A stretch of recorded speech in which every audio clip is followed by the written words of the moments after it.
ये रोक सका न कोई बढ़ते कदम, तूफानों से लड़ने का हम में दम, न ठोक सका हमको कोई भी गम, के साथ हम आते हैं। सक्सेस सपोर्ट सिस्टम, ये success support system, success support system, ये success support system. Welcome Satendra ji, आपका स्वागत है आज के पैनल में। आपको हजारों लोग जूम के ऊपर और कई सारे लाखों लोग यूट्यूब पे और फिर बाद में करोड़ों लोग यूट्यूब लाइव पे सुनने वाले हैं यूट्यूब चैनल के माध्यम से। आज आपका स्वागत है। आपके कमिटमेंट, आपके एटीट्यूड, आपके जोश, आपके जज्बे को हम सैल्यूट करते हैं। और आज मुझे पूरा यकीन है, हम लोग एक्साइटेड हैं आपको सुनने के लिए, और पूरा यकीन है कि आने वाले टाइम में आप जल्दी से क्राउन एम्बेसडर और यूनिवर्सल क्राउन एम्बेसडर भी बनेंगे और इस शेप्स ऑफ इंडस्ट्री में अपना इतिहास लिखेंगे। Thank you very much, welcome, आपका स्वागत है। मैं चाहता हूं सतेंद्र प्रसाद जी के लिए एक बार और जोरदार ताली हो जाए। वेलकम सतेंद्र जी। धन्यवाद सर, धन्यवाद सर आपका। आपने मुझे इतने बड़े पैनल पर बोलने का मौका दिया, ये मेरा सौभाग्य है और मैं इस बात के लिए आपका हृदय से धन्यवाद करता हूं। और आज उपस्थित इस पैनल पर जितने भी लोग यहाँ हमें सुन रहे हैं, हम उन सभी को भी अपने दिल की गहराइयों से नमस्कार करता हूं। मैं स्क्रीन शेयर कर लूं सर? हाँ प्लीज प्लीज, श्योर।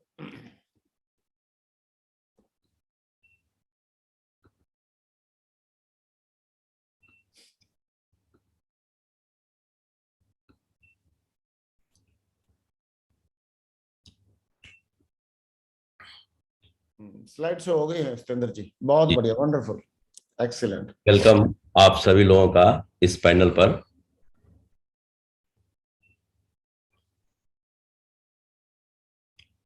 अभी हम लोग साल के आखिरी दिन है आज, और आज रात के 12 बजे के बाद सन 2022 की शुरुआत हो जाएगी। हम आप सभी लोगों को नव वर्ष 2022 की ढेर सारी शुभकामनाएं देते हैं कि आप लोग दिन दोगुनी रात चौगुनी आगे बढ़ें और जीवन में खुशियां हासिल करें और पूरा जीवन खुशियों से आपका जगमगाता रहे।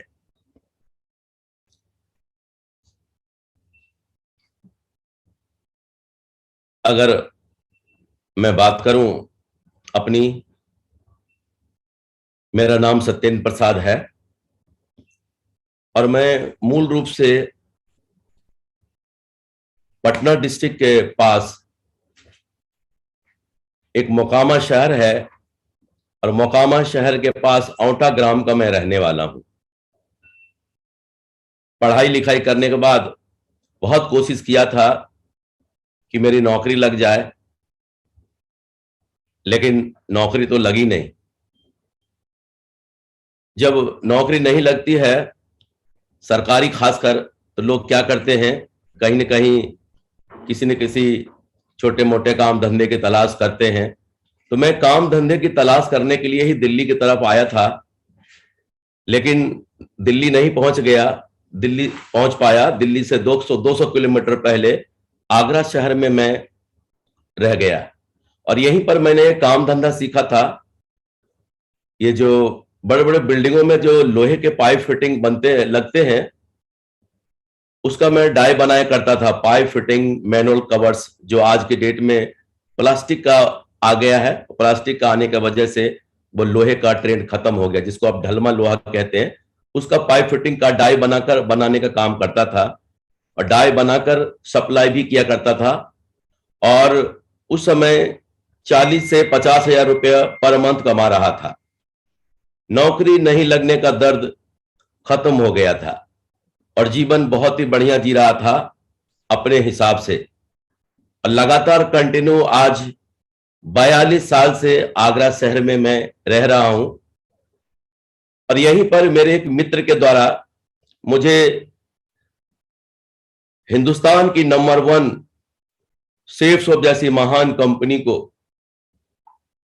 शुरू करने का मौका मिला, अवसर मिला। जो आज 21 साल पूरे कर चुकी हैं और 22वें साल में प्रवेश कर चुकी हैं। ये हम लोगों के लिए गर्व की बात है। और हमारे डायरेक्टर्स, पांचों डायरेक्टर्स,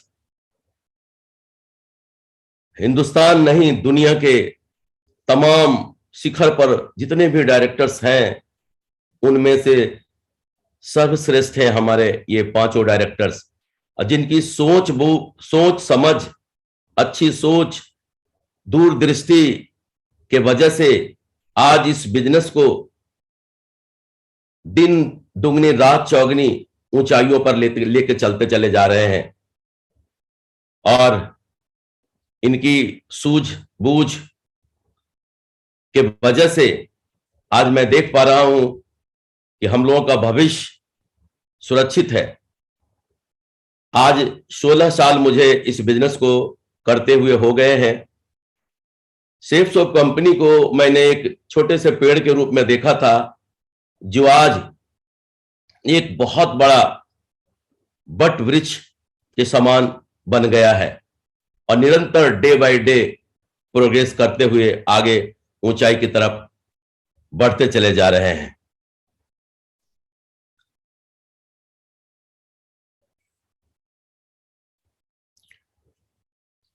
और बात करूं सक्सेस सपोर्ट सिस्टम का, बहुत बहुत धन्यवाद। दुनिया के अद्भुत सिस्टम में से एक success support system. Success support system की बात करें तो ये एक मां के समान है। बच्चों को कब क्या चाहिए ये पहले से पता होता है मां को कि बच्चों को क्या चाहिए, कब चाहिए। हर वो चीजें जो बिजनेस में लोगों को आगे बढ़ाने के लिए आसान, दिन ब दिन आसान करता चला जा रहा है। और यकीनन जो लोग सक्सेस सपोर्ट सिस्टम में अपने आप को डाल देते हैं, निश्चित है सफलता उनकी निश्चित है कि वो आगे प्रोग्रेस करेंगे। दोस्तों, शुरुआती दिनों में जब मैंने काम किया तो ये देखें, हमारे ये सक्सेस सपोर्ट सिस्टम के ये 4 मेंटर जिन्होंने इसकी शुरुआत किया था और निरंतर इनको बढ़ाने का प्रयास किया और आज डे बाय डे इनको बढ़ाते चले जा रहे हैं। लेकिन आज माननीय श्रीमान संजय जैन साहब और माननीय श्रीमान नरसिंह ग्रेवाल साहब ने इस सिस्टम को दिन ब दिन बुलंदियों पे पहुंचाते जा रहे हैं। और आज पूरी दुनिया ये सोचने पर मजबूर है कि दो हमारे ये जो मेंटर हैं, ये दिमाग कहां कहां से लाते हैं और सिस्टम में कैसे ये डालते हैं और किस तरह से लोगों को आसान करते चले जा रहे हैं। हैरान परेशान है इनके सूझबूझ को देखते हुए। और यकीनन हम ये समझते हैं कि हमारे आज इन मेंटरों के वजह से ही हम जो है आगे बढ़ते जा रहे हैं, सक्सेस लेते जा रहे हैं, क्योंकि ये हमारी राहों को आसान करते चले जा रहे हैं। अभी ये रॉयल ड्रीमर्स टीम, निश्चित ये रॉयल ड्रीमर्स टीम के हमारे ये पिलर हैं जिन्होंने एक यूनिटी की स्थापना किया, रिलेशन पैदा किया लोगों के अंदर, एकदम मजबूत रिलेशन। और मजबूत रिलेशन के वजह से ही मैं देख पा रहा हूं कि हमारे ये रॉयल ड्रीमर्स टीम एकदम निर्विवाद दिन ब दिन प्रोग्रेस करते चले जा रहे हैं और ऊंचाई पर पहुंचते चले जा रहे हैं। यकीनन हम अपने आप को बहुत गौरवान्वित महसूस करते हैं कि हम रॉयल ड्रीमर्स टीम का हिस्सा है, जहां पर ये हमारे दो मेंटर, जिनको मजबूती से मजबूत पिलर की तरह एक दूसरे को जकड़े हुए हैं, ताकि हिलना डुलना बिल्कुल नहीं कहीं भी। और ये बुनियाद इतनी मजबूत हो चुकी है, इस पे चाहे जितनी भी इमारतें आप बनाते हुए लेके जाएं, बिल्कुल चलता चला जाएगा। शुरुआती दिनों में मैंने हमारे जो 4 अपलाइन हैं, माननीय श्रीमान सत्य प्रकाश जी, माननीय श्रीमान शिव कुमार शर्मा जी, माननीय श्रीमान राधेश्याम फौजी साहब, माननीय श्रीमान अजय कुमार राजपूत जी, इनके साथ हमने काम करने का मौका मिला। और बेसिक जितना भी हमने जानकारियां लिया, इन्हीं के द्वारा लिया। मैं टेक्निकली ज्यादा कुछ रहा नहीं शुरू से, लेकिन प्रैक्टिकल 100% रहा, क्योंकि हमने इस बिजनेस को करके सीखा, और जिसके वजह से मेरे पास 2 तरह के अनुभव हैं, असफल होने का भी और सफल होने का भी। अब आप कहेंगे असफल होने का मतलब क्या है? असफल होने के लिए कुछ नहीं करना पड़ता है। जैसा सक्सेस सपोर्ट सिस्टम कहता है ना, उसके उल्टा उल्टा करना शुरू कर दें। मीन्स आपके मन में जो भी आता है ना, वो करना शुरू कर दें। असफल होने के लिए बस इतना ही करना है। दुनिया में जितना भी कुछ करना पड़ता है, जितना भी कुछ करना पड़ता है, वो आगे बढ़ने के लिए, सफल होने के लिए, ऊंचाई पर जाने के लिए ही वो ट्रेनिंग, सेमिनार, फंक्शन, जितने भी एक्टिविटी जीवन में होते हैं, करते हैं लोग, वो सफल होने के लिए ही करते हैं। और उस क्रम में शुरुआती लेवल पर जब हमने काम किया, तो 2-3 साल तक तो यूं ही बीत गया, क्योंकि पैसा भी कमा रहा था। और कहते हैं ना, जब आदमी पैसा कमा रहा हो, सन 80 और 85 के सन बीच में 40 से 50 हजार रुपया बहुत बड़ी रकम होती है। सो दिमाग में आदमी को 250 या 500 रुपया समझ में नहीं आता। तो ज्यादा उस समय शुरुआती बिजनेस में लोग बिलीव भी कम करते थे, और जब रिजल्ट नहीं मिलता था तो अपने को भी बिलीव कम होता था। तो 2-3 साल तक तो यूं ही निकल गया। लेकिन जब थोड़ा बहुत काम करना शुरू भी किया, तो वो सन, मैं समझता हूं 2008 के जून के बाद मैंने काम शुरू किया। वो भी कैसे? अपने ही तरीके से काम कर रहा था। मैंने बताया ना आपको, असफल होने की क्या होता है, अपने तरीके से काम कर रहा होता। परिणाम, जब आप अपने तरीके से काम कर रहे होते हैं ना, तो आपका नुकसान होना शुरू होता है। क्योंकि जब आप अपने तरीके से काम करेंगे, तो घर का पैसा जो है ना, बाहर जाएगा, और सिस्टम के तरीके से काम करेंगे तो बाहर का पैसा घर आएगा। सो ही मेरे साथ भी हुआ कि जब अपने तरीके से काम कर रहा था, तो घर का पैसा निश्चित बाहर चला गया। और कहते हैं ना, कितना भी लोग दिमागदार हो, उनका दिमाग तभी तक काम करता है जब तक उनके पास पैसा होता है, और जब पैसा खत्म हो जाता है ना, तो दिमाग भी काम करना बंद कर देता है। और वही वो समय था जब हमें माननीय श्रीमान माधव सिंह जी के द्वारा हमारे आदर्श, आइडियल, ग्रेट मेंटर माननीय श्रीमान नरसिंह गिरेवाल जी के साथ मिलने का मौका मिला। पता नहीं सर में मुझे क्या दिखाई दिया, क्या ये व्यक्ति, इस व्यक्ति के अंदर क्वालिटी तो बहुत है, काम तो करना चाहता है, लेकिन अपना दिमाग पूरी तरह से लगा रहा है।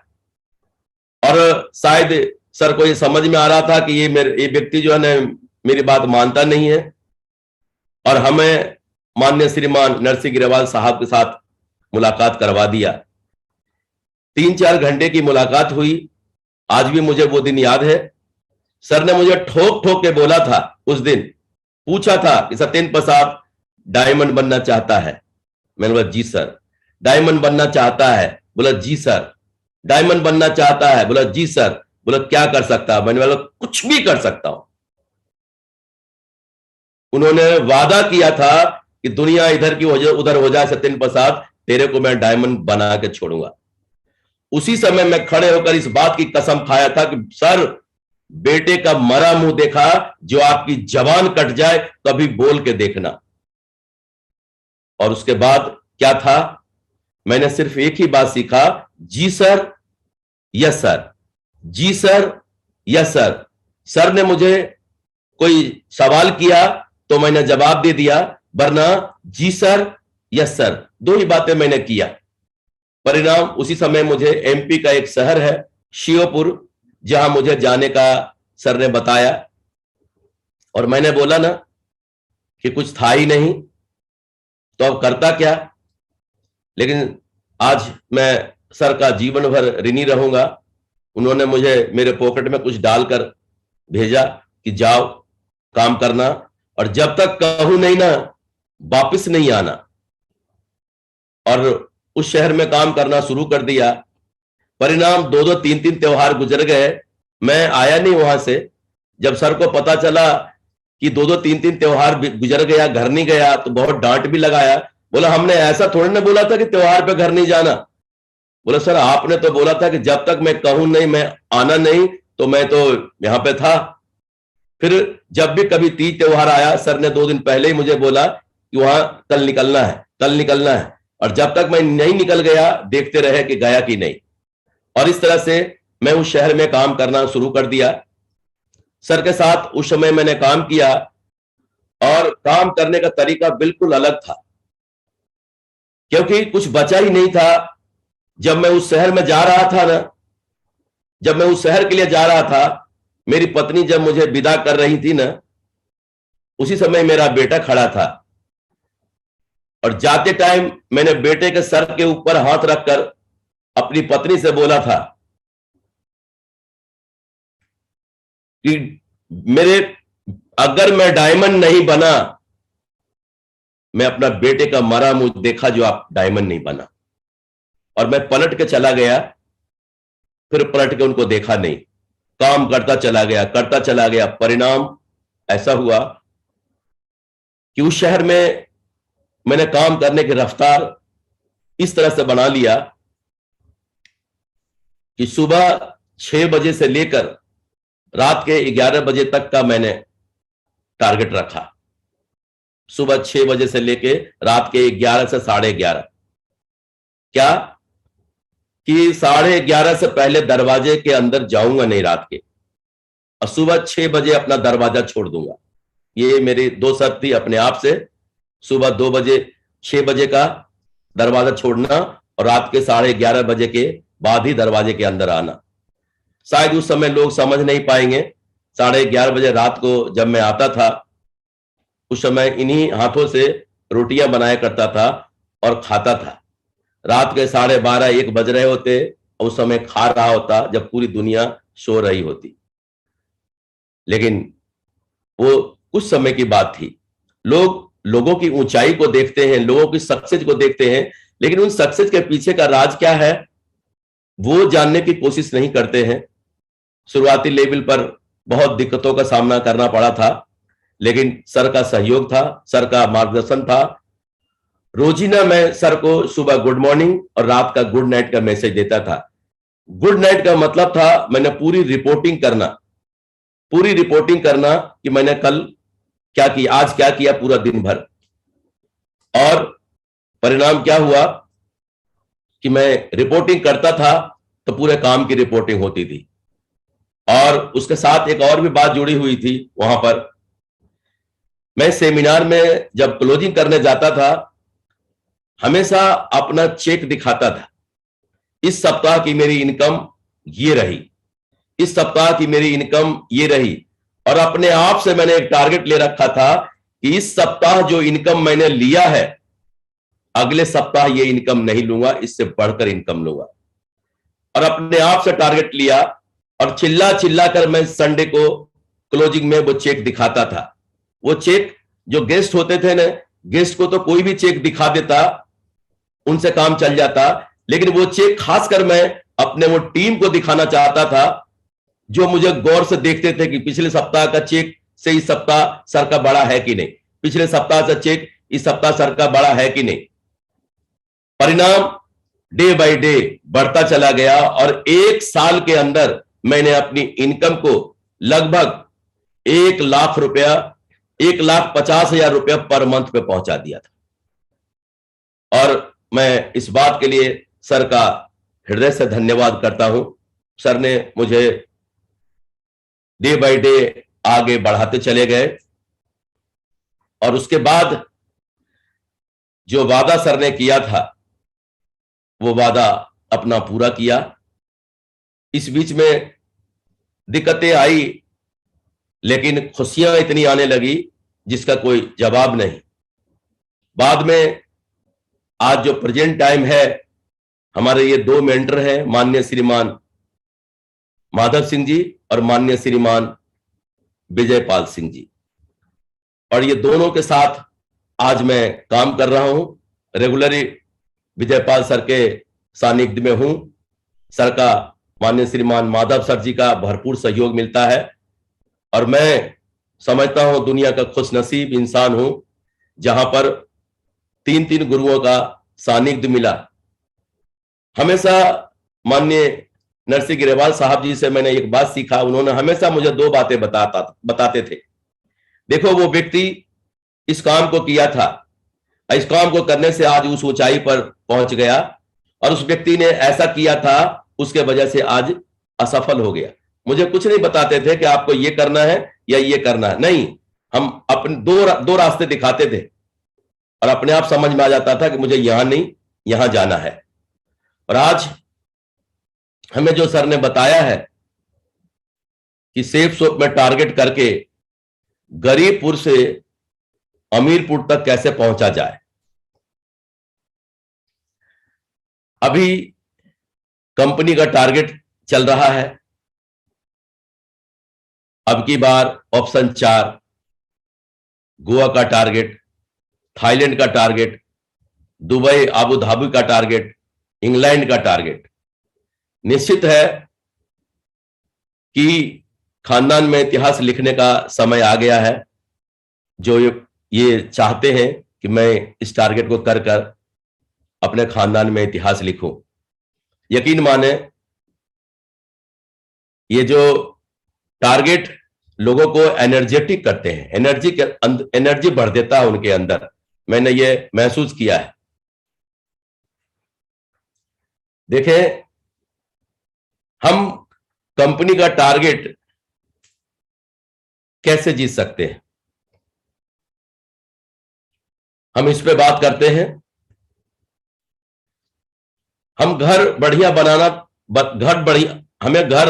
बढ़िया बनाना हो तो आर्किटेक्चर, इंटीरियर डिजाइनर का सहयोग लेना पड़ता है। बढ़िया घर बनाना हो, बाहर से भी सुंदर दिखाई दे और अंदर से भी सुंदर दिखाई दे। दूसरा तरीका है कि राजमिस्त्री साहब को ही सब कुछ मान लें, उन्हीं को बता दें कि मिस्त्री साहब इतने बाई इतने का कमरा बनाना है, इतने बाई इतने का खिड़की देना है, इतने बाई इतने का बरामदा देना है, इतने बाई इतने का आंगन देना है, उन्हीं को सब कुछ मान लो। राजमिस्त्री साहब को ही आर्किटेक्चर और इंटीरियर डिजाइनर मान लो सब कुछ। एक ये तरीका है।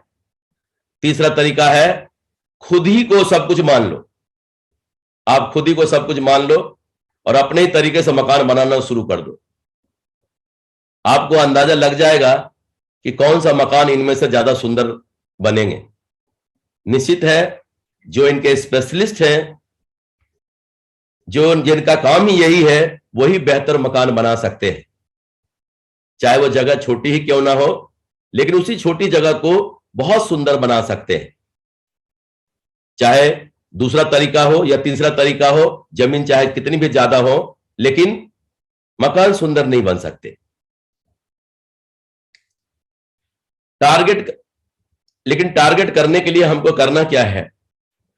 टारगेट करने वाले लोगों को अपने टीम में चुनाव करना है, उनके साथ उनका चुनाव करना है, उनसे बातचीत करना है कि हमारे लोगों में से कौन ऐसे लोग हैं जो टारगेट फाइट करना चाहते हैं, सचमुच में टारगेट फाइट करना चाहते हैं। उनका चुनाव करना है, उनका डायरी पे लिस्ट लिखना है, उनका नाम लिखना है और उनके साथ प्लानिंग करना है, क्योंकि बगैर प्लानिंग के कुछ भी नहीं हो सकता।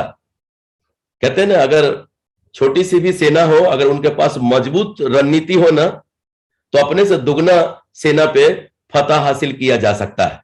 अगर मजबूत रणनीति हो तभी ऐसा हो सकता है। उनके साथ बैठकर प्लानिंग करना है, प्लानिंग करना है, क्योंकि अगर उनको इंग्लैंड जाना है तो इंग्लैंड तो ऐसे चले नहीं जाएंगे, उसके लिए हमको पासपोर्ट बनवाना पड़ेगा। आज भी मुझे याद है, जब मैं लोगों के बीच, उस समय ऐसा होता नहीं था, मैंने कंपनी लैपटॉप का टारगेट, टैबलेट का टारगेट, मोबाइल का टारगेट देती थी। बाद में जब कंपनी ने थाईलैंड का टारगेट देने लगा तो हम लोग तो पागल हो गए और ये ठान लिया था कि चाहे कुछ भी करना पड़े, हमको थाईलैंड जाना है, थाईलैंड जाना है। और उसके लिए अभी तो पासपोर्ट बनाना, बिल्कुल बनवाना आसान हो गया, ऑनलाइन सब कुछ मौजूद है, लेकिन उस समय ऐसा नहीं था। उस समय किसी एजेंट के द्वारा पासपोर्ट बनवाना पड़ता था। तो एजेंट के द्वारा जब हमने पासपोर्ट के लिए अप्लाई किया तो उन्होंने मुझे रसीद दिया, रसीद, और मैं रसीद दिखा दिखा के लोगों को बोलता था कि फला तारीख को मैं थाईलैंड जा रहा हूं, देखो मैंने पासपोर्ट के लिए अप्लाई किया है। फला तारीख को मैं थाईलैंड जा रहा हूं, देखो मैंने पासपोर्ट के लिए अप्लाई किया है। और जिस दिन मेरा पासपोर्ट बन के आया ना, खुशी का ठिकाना नहीं था। मेरे खानदान में किसी का पासपोर्ट नहीं बना था। आज पासपोर्ट बनना बहुत आसान हो गया है, लेकिन पहले ऐसा नहीं था। पहले पासपोर्ट रईस आदमी ही पासपोर्ट बनवाते थे, रईस आदमी ही पासपोर्ट बनवाते थे जो दुनिया में घूमने जाते थे। और दूसरा कौन बनवाते थे? मजदूर आदमी, जो दूसरे देश में, सऊदी अरब या और भी कहे कहीं भी दूसरे देश में मजदूरी करने जाते थे, वो पासपोर्ट बनवाते थे। लेकिन हमने घूमने वाला पासपोर्ट बनवाया था। जिस दिन पासपोर्ट आया ना, अलट पलट के 100 बार देखा था कि पासपोर्ट ऐसा होता है, क्योंकि उस समय पिक्चरों में देखा था कि पासपोर्ट कैसा होता है, और भी दूर से ही देखा था। उसका कलर फोटो करवाया और फिर मैं मैदान में जाता था जब काम करने, फील्ड में, लोगों से ये बोलता था, ये देखो जी मैं फला तारीख को थाईलैंड जा रहा हूं, ये देखो मेरा पासपोर्ट।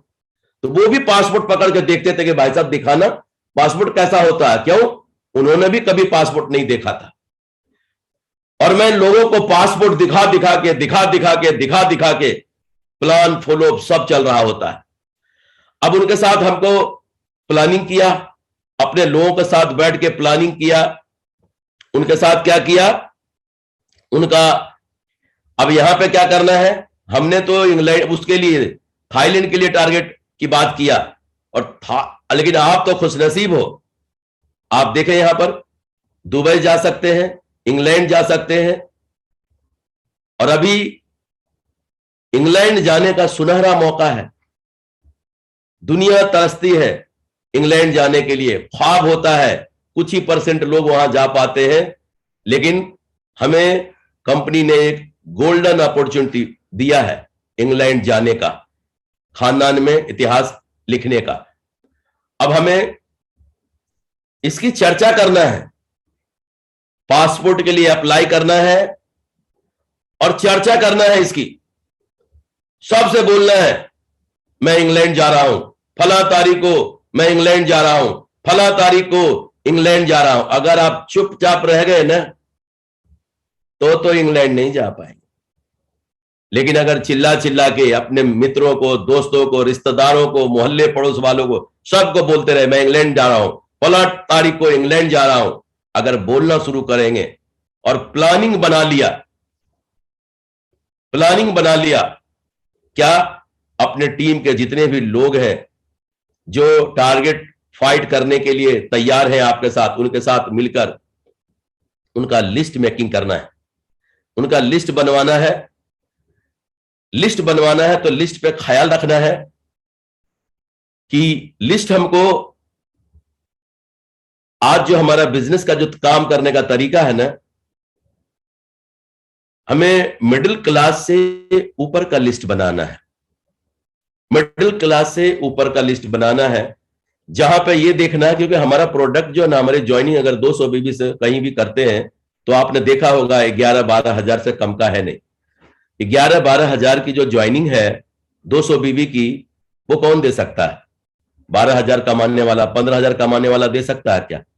उनके पास तो अगर आप प्लान दिखाने जाएंगे, भागवत गीता भी अगर आपने दिखा दिया ना, भागवत गीता दिखा दिया, उनको खूब अच्छा लगेगा भागवत गीता, बोले वाह क्या बात है, क्या ये क्या वो है, ऐसा भी है क्या, ऐसा भी क्या, बोलती भी है क्या।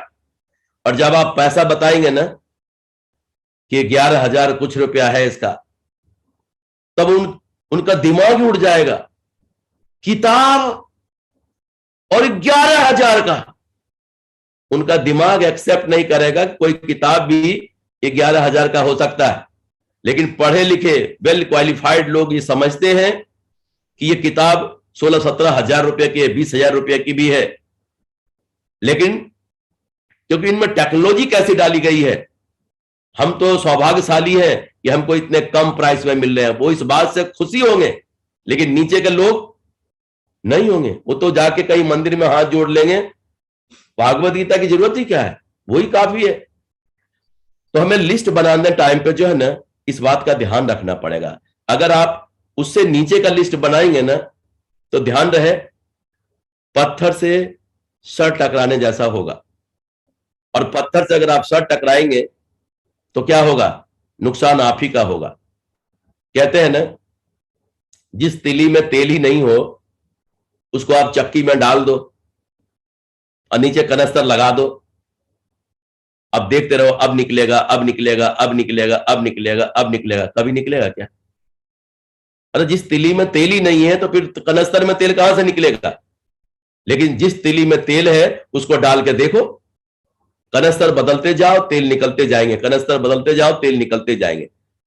तो हम मेहनत कहां कर रहे हैं, इस बात को देखना है। मेहनत कहां पे कर रहे हैं? कहते हैं ना, मेरी बातों को अन्यथा नहीं लेना है, लेकिन अगर कोई सरदारों के इलाके में जाके कटिंग की दुकान खोले, जहां की सारे लोग सरदार जी रहते हैं, अब बताओ उनके बाल बच्चे भूखे मरेंगे कि नहीं? क्योंकि वो उनके धर्म में वो बाल नहीं कटवाएंगे, सेविंग नहीं करवाएंगे, तो वो क्या होगा, उनके बाल बच्चे भूखे मरेंगे। लेकिन जहां पे लोग ये सब कुछ करवाते हैं, वहां जाके आप करें, देखो आपका बिजनेस चलता है या नहीं चलता है। अकेले सुनसान इलाके में बैठ के फूल बेचेंगे, कौन खरीदने वाला होगा? लेकिन मंदिर के पास जहां आस्था है लोगों का, वहां जाकर फूल बेच के देखें, ग्राहक आएंगे वहां भर भर के। तो हमें पोटेंशियल कहां पे है और कहां पे हमारा प्रोडक्ट सेल हो सकता है, हमको इस बात पे फोकस करना है। और ये वहां पर क्या है ना, आसान है आपका टारगेट करना, वहां पे आसान है आपका प्रोडक्ट सेल आउट करना, लोगों को देना। तो हमें ऐसे लिस्ट बनाते टाइम इन बात का ध्यान रखना बहुत जरूरी है कि हमको उनको उनमें किन किन को शामिल करना है। जब जो लिस्ट जब हमने बनवाया है उनका, तो उनको हमको इनवाइट करना तो सिखाना पड़ेगा। इनवाइट करना तो हमको सिखाना पड़ेगा, क्योंकि इनवाइट करने का काम वही करेंगे। और जब उन्होंने इनवाइट कर दिया है तो हमें उनके साथ मिलकर 1-to-1 में प्लान करना है या ग्रुप में प्लान करना है। प्लानिंग के साथ उनके साथ मिलकर, और मैंने बोला अगर कोई फुल टाइम काम कर रहे हैं तो लगातार इनके साथ मिलकर 1-to-1, जो पार्ट टाइम काम कर रहे हैं, जिनके पास समय कम है, अगर वो 1 घंटे का टाइम है तो कमिटमेंट के साथ कि हम 2 प्लान करेंगे, लेकिन कंटिन्यू करेंगे। अगर 2 घंटे का टाइम है, 3 प्लान करेंगे, 3 घंटे का टाइम मिलता है। जैसा टाइम है आपके पास, उसके हिसाब से आप प्लानिंग करें। और आपके टीम में सब तरह के लोग होंगे, कुछ फुल टाइम काम करने वाले लोग होंगे, कुछ पार्ट टाइम काम करने वाले लोग होंगे। हमें उनको पहचानना है और उनके हिसाब से अपने को, अगर हम फुल टाइमर है तो अपने को दिन भर बिजी रखना, अपने को दिन भर बिजी रखना है। लेकिन क्या, प्लानिंग के साथ, प्लानिंग के साथ। और सेमिनार में तो हमारा जो संडे का जो सेमिनार होता है वो तो है ही, वो तो प्रमोट करेंगे ही और वहां पे तो लोगों को लेकर जाएंगे ही। लेकिन ये 1-to-1 और ग्रुप प्लान में हम ज्यादा से ज्यादा रिजल्ट निकालकर अपने टारगेट को बढ़ा सकते हैं, अपने टारगेट को वहां तक ले जा सकते हैं जहां हम पूरा करना चाहते हैं। और उनके साथ लगातार जब हमने प्लान कर लिया है तो ये तो निश्चित है कि सारे लोग प्लान दिखाते ही सेल नहीं देंगे, सारे लोग प्लान दिखाने के बाद तुरंत जुड़ नहीं जाएंगे, उनके साथ उनको फॉलोअप करना पड़ेगा। बहुत सारे लोग बोलते हैं कि हमारे अपलाइन जो है ना हमारे साथ फॉलोअप में नहीं जाते हैं, हमारा साथ नहीं देते हैं। मैंने तो एक बात नोटिस किया है कि जो व्यक्ति आज जुड़ा है ना वो भी फॉलोअप कर सकता है, वो भी फॉलोअप कर सकता है। अरे नमस्कार करना तो सारे लोग जानते हैं ना, नमस्कार करना सारे लोग जानते हैं। अगर आपने किसी को आज प्लान दिखाया है तो क्या है, आज अगर प्लान दिखाया है और उन्होंने कल शाम को 6 बजे बुलाया है तो चूकना नहीं है, शाम को 6 बजे जाना है और जाके कुछ नहीं, भाई साहब नमस्कार। अब उनको सब समझ में आ जाएगा कि मैं क्यों आया हूं, क्योंकि उन्हीं ने तो शाम को बुलाया मुझे। अब बोलने का काम किनका है, आपका है या उनका है? उनका है। अब वो बोलेंगे कि हमको करना क्या है, हो सकता है सेल दे देंगे, नहीं तो हो सकता अगर नहीं इंतजाम हुआ तो 2 दिन का टाइम और देंगे, परसों 11 बजे आना। लेकिन चूकना नहीं है, परसों 11 बजे फिर भाई साहब नमस्कार। आपको कुछ करना क्या, सिर्फ नमस्कार करना है। उनको खुद ही समझ में आ गया कि ये हमारे यहां क्यों आए हैं। अरे 2 दिन बाद बुलाया था, अगर फिर भी नहीं वो जुड़ते हैं, बोलते हैं कि आप परसों आना, कल आना, जब भी बुलाए ना जाना। नमस्कार करके चुप। उनको खुद ही समझ में आ जाएगा ये क्यों आए हैं। और जानते हैं ये जो बिजनेस है, अगर किसी को 5 से 12 बार नमस्कार कर दिया ना, लोग टेंशन में आ जाते हैं। और 95% लोग जो है ना टेंशन में जुड़ जाते हैं, 95% लोग टेंशन में जुड़ जाते हैं।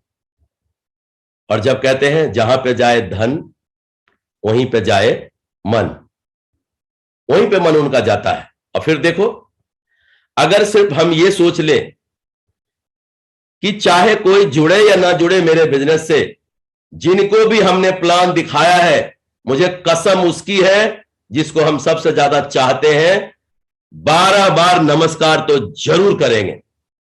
और अगर 12 बार में नहीं जुड़ा तो फिर आप उसको छोड़ देंगे। परिणाम नहीं बदल जाए तो देखना। हमने अपने जीवन में देखा है, सेफ शॉप के जीवन में 95% लोग इसी स्टेप पे मर जाते हैं, उनको लगता है जाते ही मेरे लिए तो सब कुछ फटाफट निकाल के तैयार करके दे दे। आप लोग को ट्रेनिंग में बताया भी जाता है ऐसा सिर्फ 2% लोग होंगे, बाकी लोगों को बार बार फॉलोअप करना पड़ता है। 95% लोग टेंशन में इस बिजनेस में जुड़ते हैं। आप कहेंगे सर आपको कैसे मालूम? मैं भी टेंशन में ही इस बिजनेस में जुड़ा था। जिन्होंने मुझे इस बिजनेस में जुड़ा, मेरा जीना हराम कर दिया था। लेकिन आज धन्यवाद उनका जिन्होंने मुझे टेंशन दिलाया था। टेंशन दिलाने के बाद आज देखो परिणाम कैसा बदल गया। तो हमें उनको फॉलोअप करना भी सिखाना है और उनके साथ मिलकर फॉलोअप भी करना है, क्योंकि एकदम से वो तैयार नहीं है, एकदम से वो जानते नहीं है। हर ज्वाइन कराए एसोसिएट की 24 से 48 घंटे के अंदर हमें FIM करना है।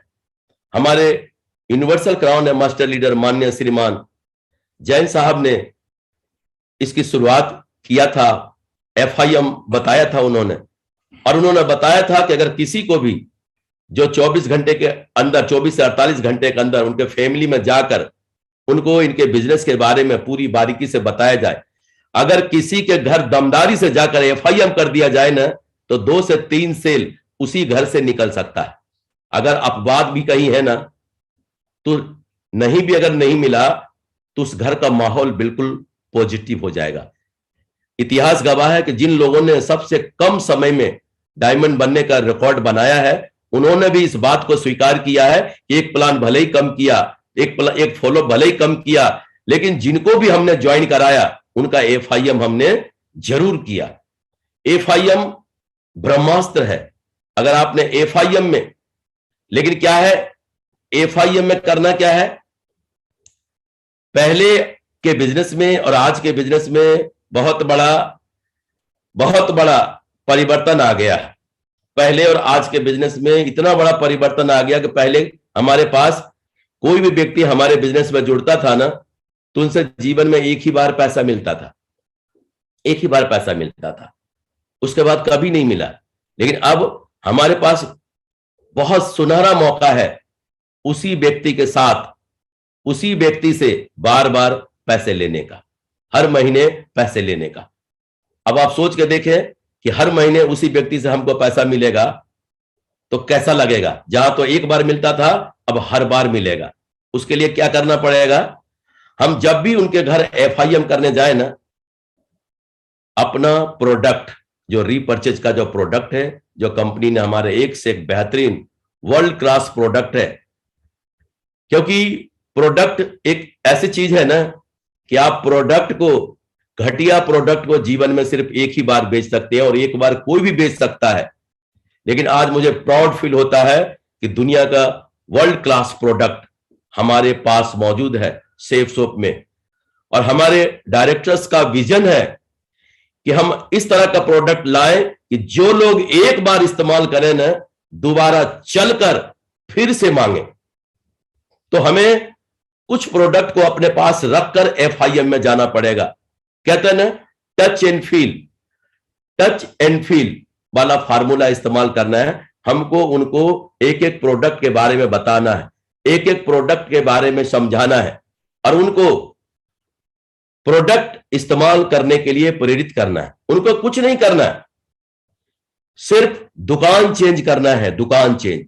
उनको बताना है कि इनकी एमआरपी देखें, इनका एसएसपी देखें, एमआरपी और एसएसपी का फायदा कितना मिल रहा है। हर बीबी पे आपको जो पॉइंट बिजनेस वॉल्यूम बनेंगे, ₹2.5 भी अलग से मिल रहा है। यहां से खाने के क्या फायदे हैं और बाहर से खाने के क्या नुकसान है, ये दोनों का फर्क बताएंगे। आप देखें, आप अपने शहर के ज्वेलर्स को देखें जो ज्वेलरी का काम करते हैं। देखो, दादाजी उसी दुकान पे बैठते हैं, उनके बेटे भी उसी दुकान पे बैठ रहे हैं, आज उनके बेटे उसी दुकान पे बैठ रहे हैं। एक ज्वेलर्स के पास मुश्किल से कितना ग्राहक होते हैं? मैंने बहुत सारे ज्वेलर्स से पूछा, उन्होंने बोला 150, 200, मैक्सिमम 250। एक शहर में 150, 200, 250 ग्राहक होते हैं, क्योंकि ढेर सारे ज्वेलरी के दुकान होते हैं, सबके ग्राहक बने होते हैं और उसी शहर के होते हैं। और देखो, उन्हीं 150, 200 ग्राहक से उनके दादाजी ने भी कमाया, बेटे ने भी कमाया, उनके बेटे भी आज कमा रहे हैं कि नहीं? तो उस ज्वेलर्स ने क्या किया, उनके साथ एक रिश्ता बनाया, मजबूत वाला रिश्ता। और वो कैसा? अगर आप उस ज्वेलर्स के पास जाकर बोल के देखें कि ये गहने तो बहुत ही अच्छे लग रहे हैं, लेकिन क्या है कि अभी थोड़ा सा दिक्कत है, देखना आप ज्वेलर्स को, अरे क्या बात है भाई साहब, आपने ऐसी क्या बात कर दिया, ये दुकान आपकी है, हमने कभी आपसे पैसा मांगा क्या? आपको जो पसंद है उठा के ले जाए। ये देखो, ये विश्वास उन्होंने कमाया है, ये रिश्ते बनाए हैं उन ग्राहकों के साथ, जिसका परिणाम है मेरे दादाजी भी उसी दुकान से सामान लेने जाते थे, गहने जेवर, मैं भी उसी दुकान से लेने जा रहा हूं और मेरे बच्चे भी उसी दुकान से जाएंगे। सेम ऐसे ही परचून की जो दुकान है ना, उस पे भी ऐसे ही होता। हर गली के नुक्कड़ पे एक दुकान होते हैं जो 50 घरों को देखते हैं। दादाजी भी उनके उसी से पले, उनके फादर भी उसी से पले, आज बेटे भी उसी से पल रहे हैं। ऐसे कपड़े के दुकानदार होते हैं कि उनके दादाजी भी उसी दुकान पे बैठे हैं, उनके बेटे भी उसी दुकान पे बैठे हैं, उनके भी बेटे उसी दुकान पे बैठे हैं। हमारे भी दादाजी उन्हीं दुकान से काम कर रहे थे, कपड़े ला रहे थे। हम भी उसी दुकान से कपड़े ला रहे थे, हमारे बच्चे भी उसी दुकान से कपड़े लाएंगे। उन्होंने क्या किया, सिर्फ 200-250 ग्राहक बनाए, आने वाली पीढ़ियां उसी से खा रही हैं, उसी से कमा भी रहे हैं, उसी से पैसे वाले बन रहे हैं। लेकिन उनके पास तो सिर्फ एक ही शहर है जिस शहर में वो काम कर सकते हैं, जिस शहर में ग्राहक बना सकते हैं। लेकिन हम में और उनमें जमीन आसमान का फर्क है। हमारे लिए पूरा हिंदुस्तान है। हम पूरे हिंदुस्तान में अगर 500 से 1000 ग्राहक बना दिया ना, 500 से 1000 ग्राहक बना दिया, आने वाली पीढ़ियां सुरक्षित हो जाएगी, आने वाली पीढ़ियां सुरक्षित हो जाएगी। क्यों? वही लोग खाने और खिलाने पर सिर्फ लगा देना लोगों को। पहले तो खुद खाना है, अच्छा लगे तो दूसरों को बताना है। खाने और खिलाने का पहले सिर्फ खाने और खिलाने का प्रोसेस आपने शुरू कर दिया तो विश्वास करें, चाहे कोई तीज त्योहार हो, कहते हैं ना आमतौर पे तीज त्योहार पे हमारा बिजनेस घट जाता है, तीज त्योहार पे उल्टा आपके बिजनेस बढ़ जाएंगे।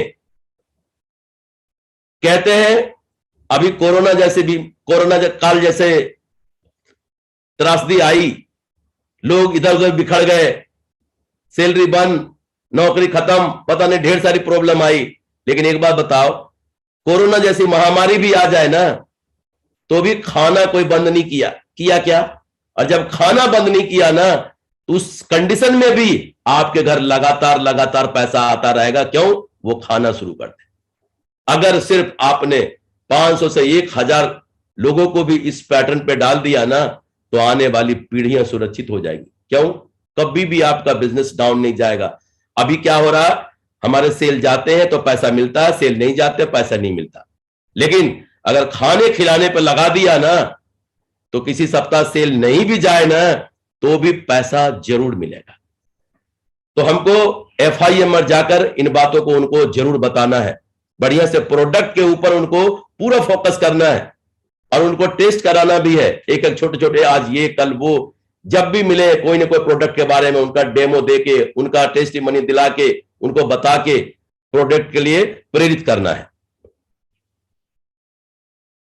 फुल टाइम काम करने वाले एसोसिएट को 16 से 18 घंटे काम करना चाहिए। अब बहुत सारे लोग बोलते हैं कि सर मैं फुल टाइम काम करता हूं, बहुत सारे लोग बोलते हैं कि मैं फुल टाइम काम करता हूं। अब फुल टाइम काम करने वाले को देखता हूं, मालूम पड़ा चेक नहीं आ रहे हैं। तो क्या होता है, उनको फुल टाइम लगता है कि मैं फुल टाइम काम कर रहा हूं, लेकिन अगर प्लानिंग के साथ अगर काम नहीं करेंगे तो 16 घंटे काम करें, 18 घंटे काम करें, कुछ भी नहीं होने वाला है। प्लानिंग के साथ 16 घंटे आप कहां हैं, 16 घंटे आप कहां पे हैं? आमतौर पे हमको 16 घंटे जब प्लानिंग करना है ना तो उसके लिए क्या करना पड़ेगा, हमें एक एक घंटे का ध्यान रखना है, आधे घंटे का ध्यान रखना है। 16 घंटे का मतलब है क्योंकि आप एक्स्ट्रा कुछ चाह रहे हैं, हम इंग्लैंड जाना चाह रहे हैं, खानदान में इतिहास लिखना चाह रहे हैं, तो एक्स्ट्रा एनर्जी तो लगाने पड़ेंगे। अब आप कहेंगे सर मैं 16 से 18 घंटे काम करूंगा तो फिर सोऊंगा कहां? अभी तो जी भर के सो रहे हैं तो मिल क्या रहा है? लेकिन कुछ दिन ऐसा करना है। हमने भी शुरुआत में पहले हमें जब तक चाय नहीं मिल जाए जगता नहीं था, लेकिन जब से मैंने इस बिजनेस में उस शहर शिवपुर शहर में MP का जो शहर है वहां गया, सुबह 4 बजने की नई आदत डेवलप कर लिया। सुबह 4 बजने की, सुबह 4 बजे जगने की नई आदत डेवलप कर लिया। सुबह 4 बजे, 4 बजने में 5 मिनट बाकी हमारी नींद खुल जाती थी। कभी 4 घंटे 5 घंटे 4 घंटे 5 घंटे ही सोया। आप ये देख लो, 4 घंटे सोने वाला व्यक्ति आज भी आपके सामने जिंदा है और स्वस्थ है। ये समझ लो, मरते नहीं है। और ये जीवन भर नहीं, आप जी भर के डायमंड बन जाओ और अपने नीचे ढेर सारे डायमंड पैदा करो, फिर जो आप रिलैक्स होकर सो ना।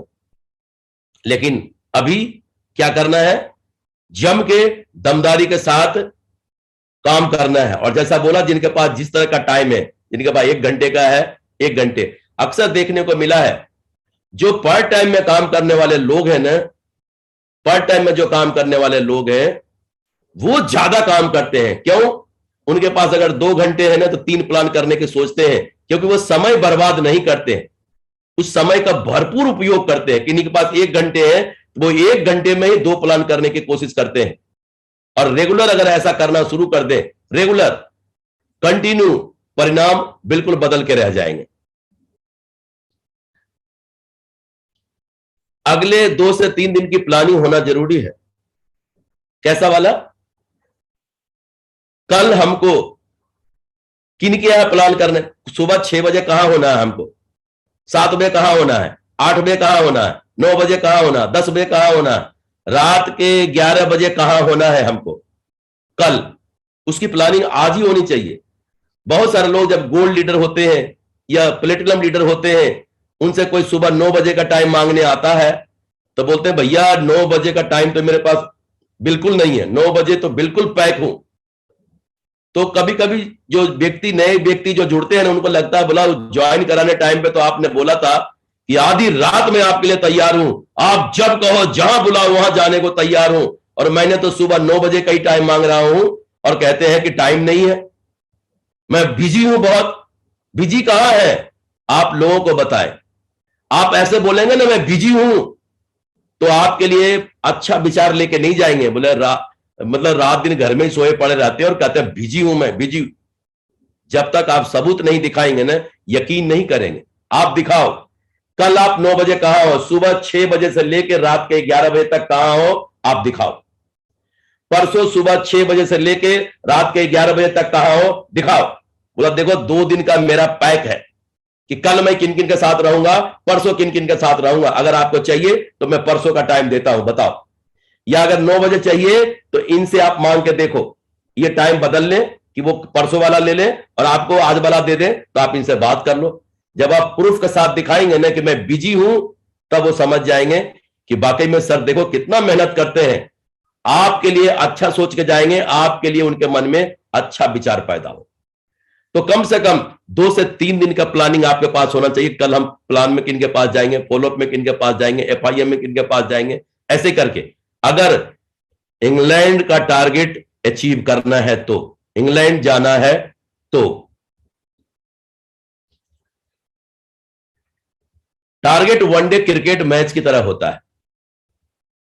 जैसे 10 ओवर में 60 रन बनाने हैं, 10 ओवर में 60 रन बनाने हैं। इसका मतलब क्या हुआ? एक बॉल पे 1 रन बनाने हैं। हर बॉल पे आपको 1 रन बनाने ही बनाने हैं, हर बॉल पे 1 रन बनाने ही बनाने हैं। अगर 1 या 2 बॉल मिस हो गए ना, तो अगले बॉल पे चौका मारने ही मारने पड़ेंगे। अगर 3 बॉल मिस हो गया ना, तो हर हाल में चौथे बॉल पे चौका मारने ही पड़ेंगे। 4 बॉल मिस हो गया ना, तो हर हाल में अगले बॉल पे छक्का मारने पड़ेंगे। 5 बॉल मिस हो गया तो हर हाल में छठे बॉल पे छक्का तो मारने ही पड़ेंगे, नहीं तो आप मैच नहीं जीत सकते। यहां भी टारगेट जीतना वनडे मैच की तरह है। आपके पास दिन इतने हैं और बीबी इतने करने हैं, उनको कैलकुलेशन कर ले। प्रति दिन मुझे कितना बीबी करना है, अपने और अपने टीम के द्वारा कितना बीबी करना है, हमको ये कैलकुलेशन करके सेट कर लेना है। क्योंकि ऐसा है ना, जब आप टारगेट कर रहे हो ना, तो अगर पहला टारगेट आप अगर मेन लीडर है ना, आप अपना टारगेट पहले अगर 1 से 1.5 महीने में निकाल लेते हैं, 1 से 1.5 महीने में निकाल लेते हैं, तभी आप दूसरे लीडर का टारगेट करा पाएंगे, तभी आप दूसरे लीडर का टारगेट करा पाएंगे। मुझे आज भी एक कहानी याद है, सच्ची घटना। मैं बिहार का एक समस्तीपुर सिटी से मैं बिहार शरीफ जा रहा था। वहां से मुझे एक ड्राइवर की जरूरत थी और एक व्यक्ति ने किसी तरह जुगाड़ करके मेरा ड्राइवर बन गया। मुझे नहीं मालूम था, बाद में मालूम पड़ा वो मेरा एसोसिएट है। क्योंकि वो व्यक्ति क्या था, वो LIC का एजेंट था और वो सोचा था कि ये आदमी बहुत पैसा वाला है, अगर इस आदमी से 3-4 घंटे बात हो गई ना हमारी, तो समझ लो 3-4 पॉलिसी तो निकाल ही लेंगे इस आदमी से। लेकिन 3-4 घंटे का सफर था मेरा, 3-4 घंटे में हम चुपचाप तो नहीं रहते, उस आदमी से बात किया, बातों बात में पता चला कि वो मेरा एसोसिएट है। और उसने बोला कि सर थाईलैंड का टारगेट चल रहा था। बोला सर मैंने एक आदमी के पास थाईलैंड के लिए टारगेट लेकर गया था और बताया कि देखो कंपनी का टारगेट आया थाईलैंड का। तो उसने मुझे चैलेंज कर दिया कि अगर आपने इस थाईलैंड को फाइट कर लिया ना तो मैं आधा मूंछ मुड़वा के आपके शहर में मैं घूमूंगा जहां घुमाना। तो बोला तो आपने क्या बोला? बोला सर हमने तो कुछ नहीं बोला। बोले क्यों? बोले सर क्या लगता है आपको? सर उसने पूछा मेरे से, सर आपको क्या लगता है मेरा टारगेट पूरा हो जाएगा क्या? मैं कहे बिल्कुल हो जाएगा। बोले सर आपकी बहुत मेहरबानी होगी सर, मेरे को बता दे मेरा कैसा होगा। मैंने सिर्फ एक ही बात उससे पूछा कि मैं आपको जैसा कहूंगा वैसा कर लोगे? बोला सर बिल्कुल कर लेंगे। मैंने बोला कैलकुलेशन करके बताया कि टारगेट खत्म होने के 20 दिन बाद वो थाईलैंड ले जाएंगे। मैंने तारीख बताया। मैंने बोला जाओ उसको सिर्फ ये कह दो कि फला तारीख को मैं थाईलैंड जा रहा हूं और अगर मैं नहीं गया तो असल बाप की औलाद नहीं। उसने सेम जाकर ऐसा बोल दिया। और जब उसको पता चला कि असल बाप की औलाद नहीं क्या होता है, विश्वास करें 1 महीने के अंदर उस शख्स ने अपना टारगेट पूरा कर लिया। और अपलाइन ने उनको एक टारगेट दिया था कि अगर 1 महीने में कोई भी इस टारगेट को अचीव कर लेता तो उनको स्पेशल एक लैपटॉप में गिफ्ट में दूंगा। और उस बंदे ने लैपटॉप जीत लिया। और मजे की बात जानते हैं, सक्सेस सपोर्ट सिस्टम की तरफ से हमारा विनर ट्रिप हुआ करता था। विनर ट्रिप हुआ करता था। उस बंदे ने सिर्फ अपना ही टारगेट फाइट नहीं किया बल्कि 6 लोगों का और भी अपने साथ टारगेट फाइट कराया और हिंदुस्तान का नंबर 1 फ्रेशर लीडर बनने का गौरव हासिल किया, सिर्फ एक कमिटमेंट के वजह से। तो जब हम अगर कसम खा लेते हैं ना तो अपने वचनों में बंध जाते हैं, फिर हम हिलते नहीं है। परिणाम देखो बदल गया। तो ये जो टारगेट जो है ना बिल्कुल उसी तरीके से है। कमिटमेंट ऐसा भी नहीं आप ये कमिटमेंट करें। लोग बोलते हैं सर आज आपका प्लान कितना हुआ? अपलाइन पूछते हैं, बोले सर आज 3 प्लान हुआ। कल पूछते हैं आज आपका क्या रहा? सर आज तो 2 ही हुआ है। आज क्या हुआ सर? आज तो कुछ हुआ ही नहीं। क्या है इसका मतलब? हमारे पास कोई प्लानिंग ही नहीं है। और कहते क्या है, सुबह से लेके निकलता हूं घर से सर, सुबह 6 बजे घर से निकलता हूं और रात के 12 बजे घर में घुसता हूं। सर बताओ सर मेरे मेहनत पे कोई शक हो तो बताओ। ऐसे से बोलते, मेरे मेहनत पे कोई शक हो तो बताओ सर। सुबह 6 बजे घर से निकलता हूं, रात के 12 बजे आता हूं। और सप्ताह में क्या है, रोज क्या होता है? 1 प्लान होता है या 2 प्लान होता है? बताओ जी। अरे मेहनत पे ही तो शक है, मेहनत पे तो शक है। तो हमें यह देखना है और ये कितना जो आपने प्लानिंग किया है उनकी मॉनिटरिंग भी करना है। डेली रिपोर्टिंग अपने एक्टिव अपलाइन को देना है। मैं रात को सर को गुड नाइट बोलता था पूरी रिपोर्टिंग के साथ गुड नाइट बोलता था। मैंने तो आपको पहले ही बोला कि मैं टेक्निकली थोड़ा कमजोर रहा हूं क्योंकि कंप्यूटर जिस दिन इन और उस दिन मैं आउट, अपना पढ़ाई उसी दिन खत्म हुआ था। 87 में मैंने अपना पढ़ाई खत्म किया। कंप्यूटर उस समय आया था, लेकिन ऑनलाइन ने बहुत कुछ सिखा दिया है और बहुत कुछ सीख भी लिया हूं। तो उस समय सर को मैं मैसेज करता था ना, 10,000 का चेक को जानते हैं मैं कैसे लिखता था? वो 3 बार एस दबाता था तो एस आता था, 3 बार बटन दबाता था तो एस आता था। 10,000 लिखता था, 1 लिखकर ओ लिख दिया। हमको पता नहीं, बाद में सर ने सिखाया कि ये ओ है, 0 अलग होता है। तो सर ने मुझे मैसेज करना सिखाया। लेकिन सक्सेस की परिभाषा सब लोग जानते हैं। अगर मैं ओ से भी 10,000 लिख के भेज रहा था ना कि दिस वीक इनकम 10,000, 1 लिखकर और कितना लिख दिया? 4 ओ, सर समझ जाते थे कि 10,000 का चेक आया है। तो सक्सेस की परिभाषा बिल्कुल अलग है। आप कैसे भी समझाएं, एक गूंगे आदमी भी आप सफल हो जाए ना इस बिजनेस में, वो भी आपको पूछेगा, पूछो उससे कैसा लग रहा है? बोला बहुत मजा आ रहा। इसी से समझ में आ जाए कितना मजा आ रहा होगा, उसके एक्साइटमेंट, उसका जोश, उसका जुनून को देखकर। तो ये अपने एक्टिव अपलाइन को लगातार कंटिन्यू रिपोर्टिंग करें।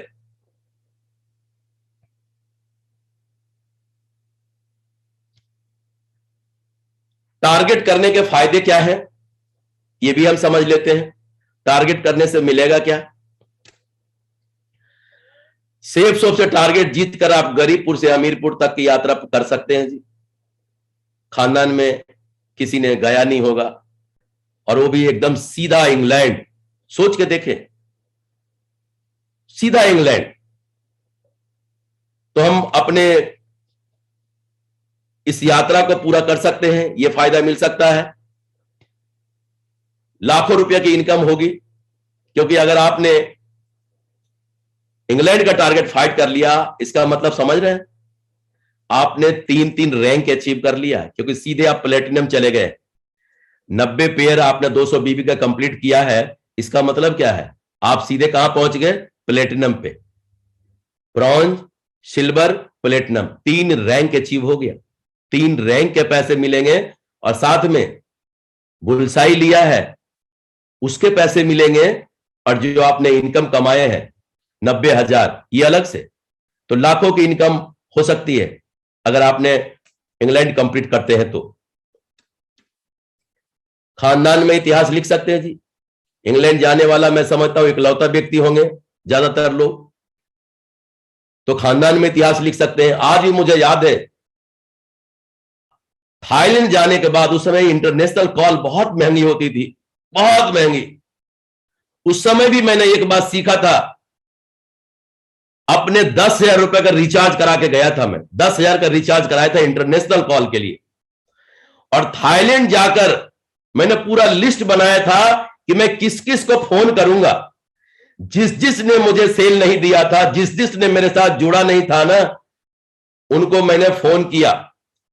मैं फला बोल रहा हूं, सत्येंद्र प्रसाद, कहां से? थाईलैंड से। अरे थाईलैंड में क्या करने गया? आके बात करता हूं, कट। सिर्फ इतना ही बात करता था। उन सारे लोगों से मैंने इतना ही बात किया। हमारा सिर्फ मेन उद्देश्य था कि इंटरनेशनल कॉल इनके मोबाइल पे डालना है, और हम सिर्फ ये बताना चाह रहे हैं कि मैं थाईलैंड में हूं, और थाईलैंड में हूं कि नहीं ये सबूत इनके मोबाइल पे भेजता था। उस समय ये वीडियो कॉल नहीं होते थे, इतने बार हाई फाई कैमरे नहीं थे। वो तो बस 1-3 बार दबाओ तो ऐसा आता था, वो वाला। उसमें कुछ नहीं, सिर्फ बोलने का होता, सुनने का। अब उस सारे लोगों को मैंने मोबाइल पे फोन किया था, इंटरनेशनल कॉल डाला था, और जानते हैं वहां से आने के बाद फिर से लिस्ट बना हुआ था, उन सारे लोगों के पास गया था, और सारे लोगों से क्या बात किया था? अरे यार, मिलने गया, थाईलैंड गया था। थाईलैंड क्यों गया था? बोला उसी कंपनी ने हमको थाईलैंड ले गया, जिस कंपनी का प्लान तेरे को दिखाने आया था। अगर तुम भी मेरी बात मान लिया होता तो दोनों भाई मिलकर थाईलैंड घूम रहे होते कि नहीं? दोनों दोस्त मिलकर थाईलैंड घूम रहे होते कि नहीं? देख, एक बार तो मिस कर दिया, दोबारा मौका है। इस बार भी थाईलैंड का टारगेट आया, चल मिलके दोनों भाई करते हैं, और आपके साथ जाएंगे। और विश्वास करें, जिन जिन को मैंने इंटरनेशनल कॉल किया था ना, सबका सेल ले लिया और सबको ज्वाइन करा दिया।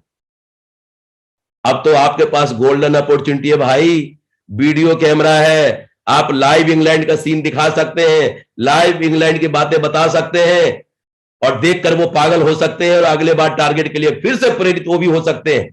अगले टारगेट के भी इंतजाम, यानी खानदान में इतिहास लिखने का। और मैंने पहली बार इंटरनेशनल फ्लाइट हाथ जोड़कर मत्था टेक कर चढ़ा था, जो थाईलैंड ही गया था इंटरनेशनल फ्लाइट से।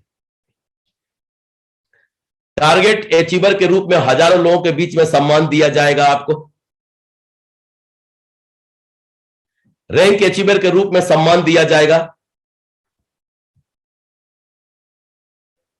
रिकॉग्निशन अचीवर के रूप में पूरे परिवार के साथ आपको सम्मानित किया जाएगा। क्यों? आप सीधे ब्रॉन्ज, सिल्वर, एकदम क्या बन गए होंगे? प्लेटिनम। 3 छलांग। देखो, एक ही टारगेट में 3 लेवल अचीव कर लेते हैं आप, अगर सिर्फ थाईलैंड का टारगेट कंप्लीट करते हैं तो। लगातार टारगेट अचीव करते हैं तो टीम टीम में आपका प्रभाव बनता है, और आपकी टीम आपसे प्रभावित होती है। आप एक बार बताएं, लगातार आप, मैंने क्या बोला, वहां जाकर जब फोन करते हैं, वहां जाकर वीडियो कॉल करते हैं, तो जो लोग रह गए हैं इस बार, वो अगले बार टारगेट के काम आएंगे कि नहीं? आएंगे ना?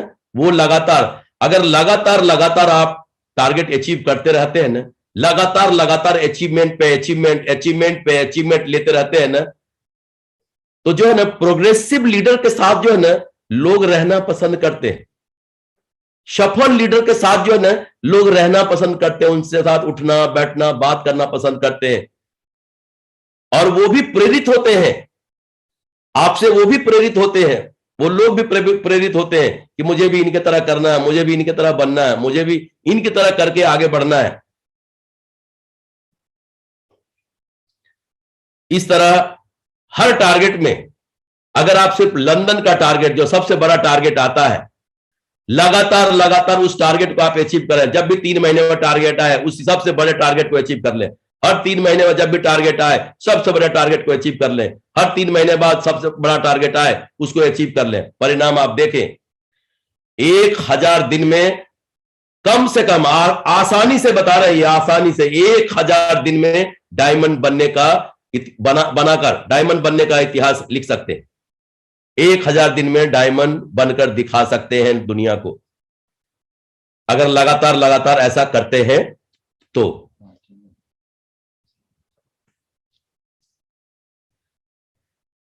इसी तरह छोटे छोटे टारगेट बनाकर गरीबपुर से अमीरपुर पहुंचा जा सकता है। मैंने क्या किया, छोटे छोटे टारगेट बनाए। ये टारगेट तो अचीव किए ही हैं, लेकिन एक के बाद एक, एक के बाद एक, एक के बाद एक, एक के बाद एक। और ये टारगेट, अगर आप टारगेट अपने ऊपर बना के रखे रहते हैं ना, एक के बाद एक, एक के बाद एक, आप हमेशा एनर्जेटिक रहेंगे, हमेशा भागते रहेंगे, हमेशा दौड़ते रहेंगे। अगर सुबह 6 बजे मिलने की आपने किसी से बात कर लिया, तो आपको खुद ही तय करना पड़ेगा कि मेरे घर से उनके घर की दूरी कितना है, कितना समय लगेगा, कितने बजे जगने हैं। आप खुद ही डिसाइड हो जाएगा कि कितने बजे जगने हैं। सुबह 6 बजे अगर किसी घर जाना है, इसका मतलब है आपकी प्लानिंग पूरी हो गई। कल क्या करेंगे?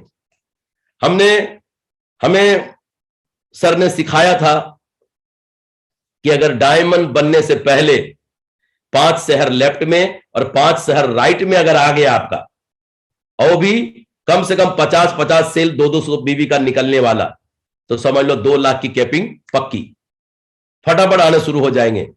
और खुशनसीबी रही मेरी कि मैंने सिल्वर लेवल पर ही शहर से बाहर काम करना शुरू कर दिया था, सिटी डेवलप करने लग गया। और एमरल्ड बनते बनते 12 शहर मैंने डेवलप कर लिए थे, 12 शहर डेवलप कर लिए थे। अब आप सोच सकते हैं, जब आपके शहर डेवलप होते चले जाएंगे तो आपका बिजनेस बढ़ता चला जाएगा, बिजनेस मल्टीप्लाई होता चला जाएगा। तो यही काम मैंने उस समय किया।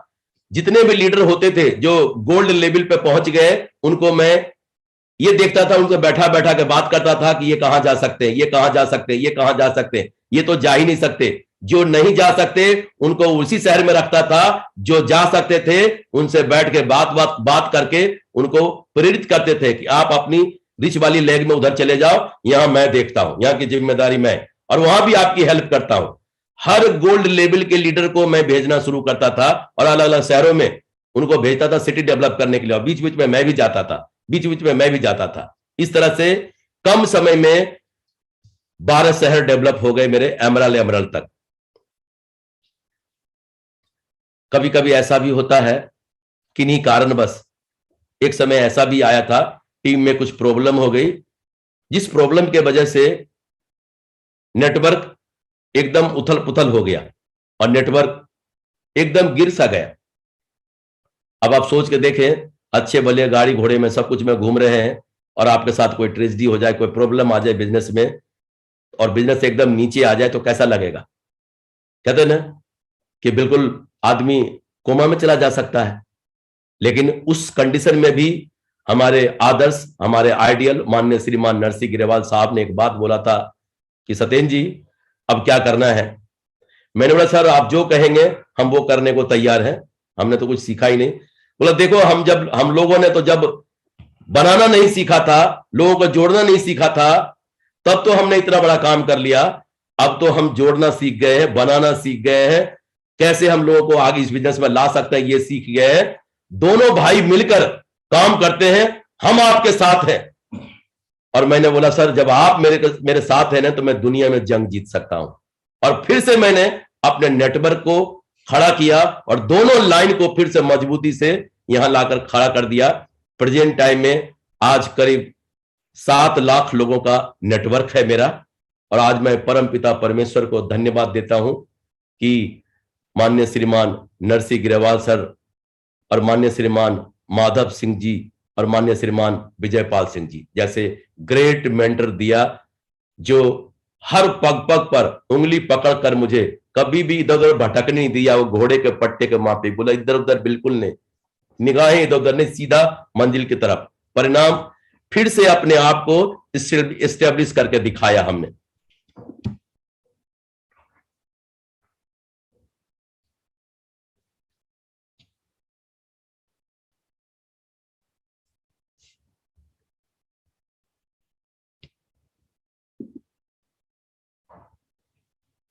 घर खरीदने का टारगेट था, हमने उसको भी पूरा किया।